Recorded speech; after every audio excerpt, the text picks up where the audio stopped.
New Delhi, India is a large and fascinating city to visit. Join me on this tour of some of its tourist sites. The city is located in central northern India.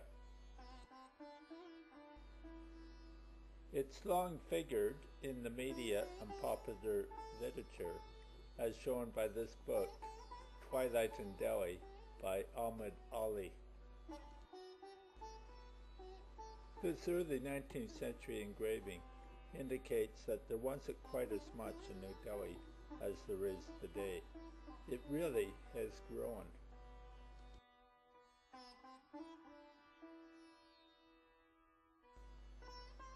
The capital was moved by King George V from Calcutta to Delhi in 1911. A planned city was undertaken, and in 1931 New Delhi was inaugurated.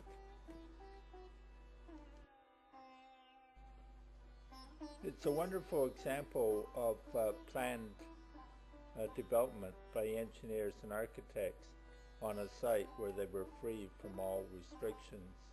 It took 19 years to build, and these are the Indian stamps, celebrate some of the new buildings.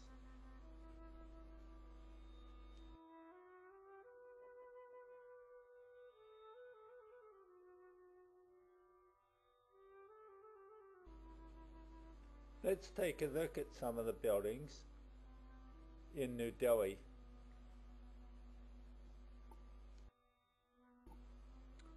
This early postcard, maybe 1931, celebrates the Secretariat building that had been constructed. An early picture postcard of the National Physical Laboratory. And a press release from 1981 celebrating New Delhi.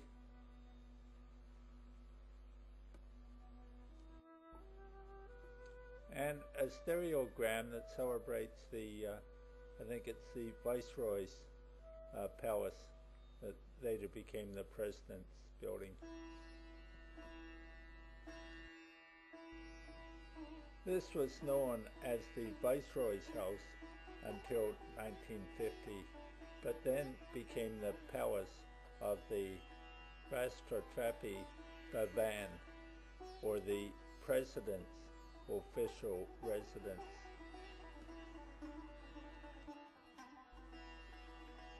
It gets lots of coverage in popular ads, such as this early Bank of America ad with the gentleman walking towards the palace.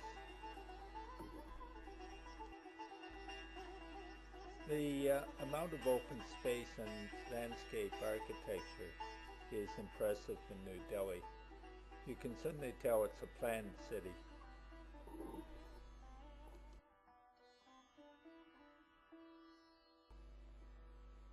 The area is called the Rajpath.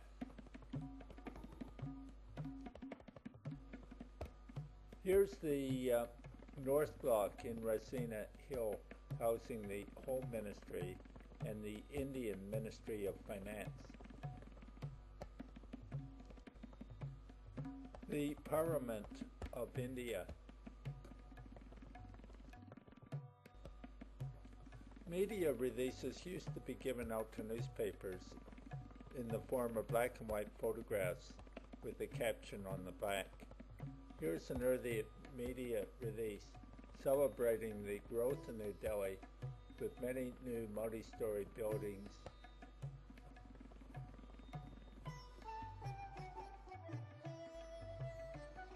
And there's certainly lots of beautiful hotels, as shown by an early picture postcard of the Taj Mahal Hotel. Not the same as the one in Mumbai. Some of the hotels are magnificent, such as this lobby of the Shangri-La near Connaught Place. New Delhi is embarking on a modern transport system. New buildings near the Connaught Circle.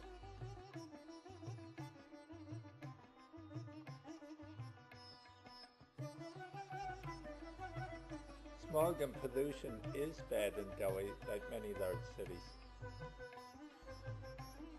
Connaught Circle, built by the British, is a real shopping area. Connaught Circle at night. This early picture postcard celebrates the building of India Gate, remembering Indians who had died in the First World War and the Afghan Wars.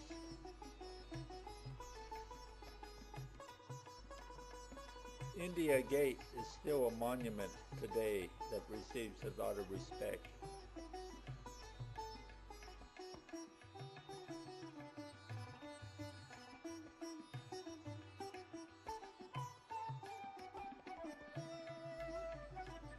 Rajpath, a black marble memorial to Mahatma Gandhi.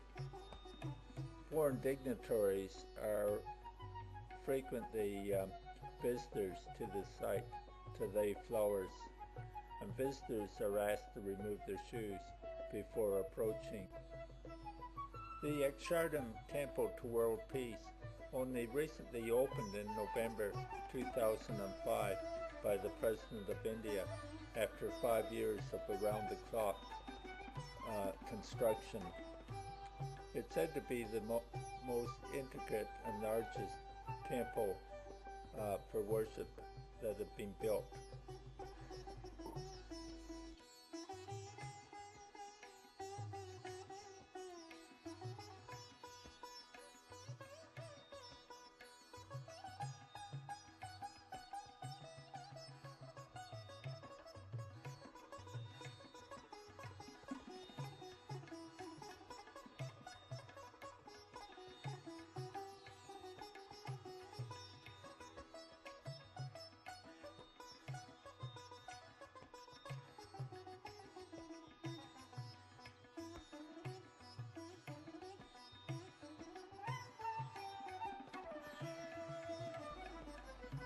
Owned by the Baha'i faith, this is called the Lotus Temple, and attracting 50 million visitors a year, it's one of the world's most visited structures.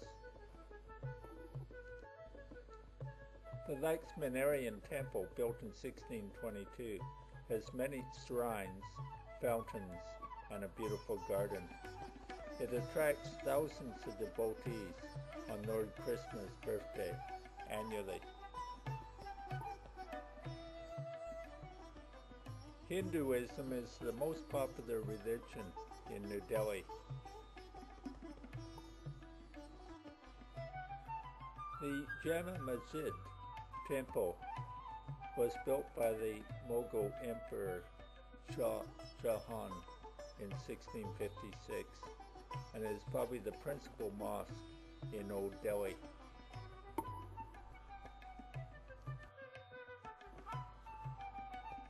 Red Fort is the principal tourist attraction in Old Delhi.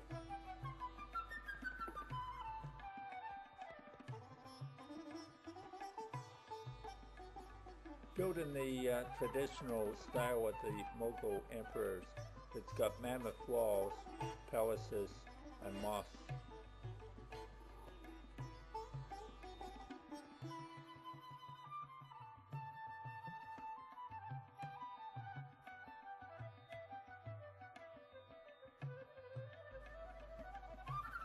The Diwaniyam is a large and magnificent hall used for public gatherings by the Mughal emperors. It's all done in marble.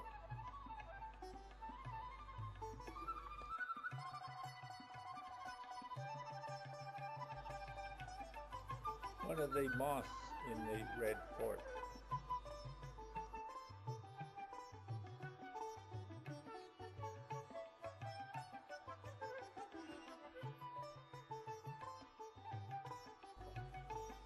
The Haussmann is another mosque built by an early Indian ruler.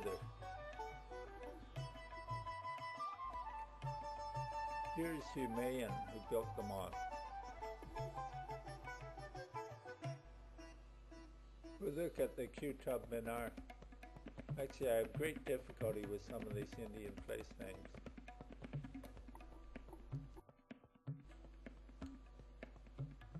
It's got a variety of quite old structures, many of which date back 1,000 years. And the area has been declared a World Heritage Site.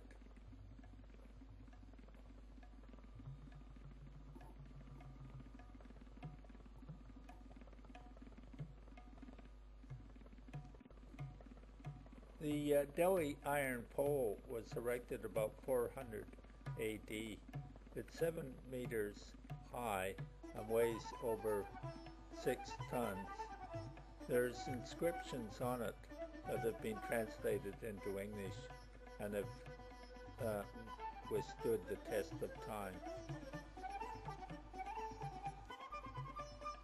An early postcard of the Delhi Iron Pole.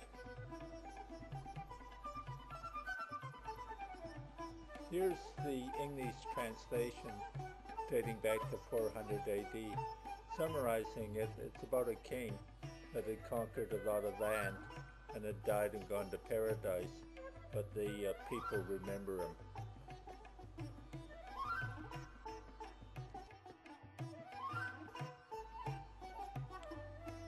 We'll move on to the red sandstone tower, which is quite impressive at 72 meters high, tapering to 2.75 meters at its peak. It's said to be the tallest minaret in the world.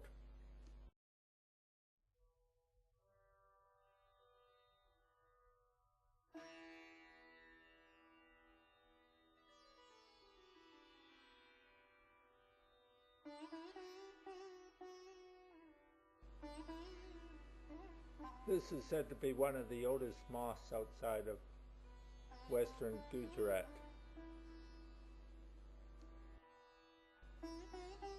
How you say this, I don't know. Tuglugabad? Anyway, it was built between 1321 and 1323 and is a mammoth fort protecting the capital city, built on a hilltop. It's fallen into disrepair and has been pretty well disregarded. This makes it a very interesting place to explore.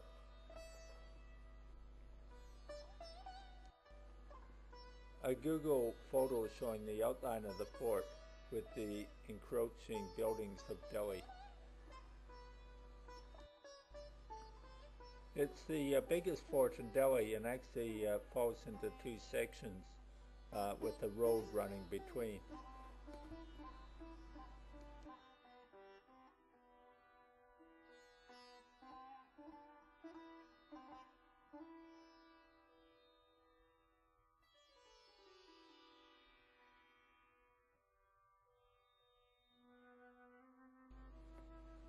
The ruins are quite spooky and impressive.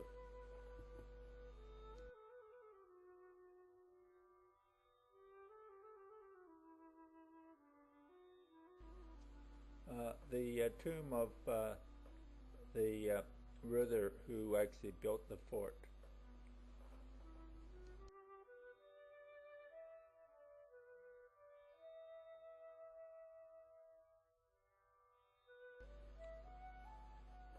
A glance around Delhi. It is a gigantic city and very crowded. You can quickly get tired of the overcrowding.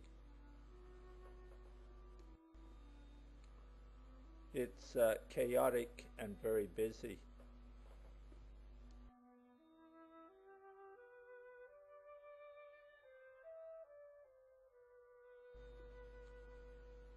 I do appreciate your company in watching this brief show on New Delhi, India. Have a great day.